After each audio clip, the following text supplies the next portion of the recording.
सदर ममलिकत ने finance supplementary bill 2023 की मंजूरी दे दी। इस्लामाबाद सदर ममलिकत ने फाइनांस सप्लीमेंट्री बिल 2023 की मंजूरी दे दी, जिसके बाद मिनी बजट के जरिए 170 अरब रुपए फी इजाफी टैक्स आयद होंगे। तफसीलात के मुताबिक सदर ममलिकत आरिफ अलवी ने फाइनांस सप्लीमेंट्री बिल 2023 की मंजूरी दे दी। बिल की मंजूरी आइन आर्टिकल 75 के तहत दी गई।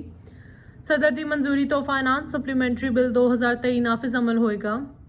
मिनी बजट के जरिए 170 अरब रुपए इजाफी टैक्स आयद होंगे।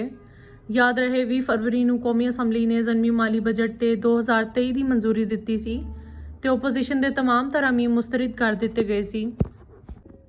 कौमी असैम्बली इजलास च इजहार ख्याल करदियां होया वजीर खजाना इसहाक डार का कहना सी कि ज़मीनी मालियाती बिल के हवाले तो अरकान के तजावीज़ का खैर मकदम करने ज़मीनी मालियाती बिल का कदम मजबूरन उठाना पिया।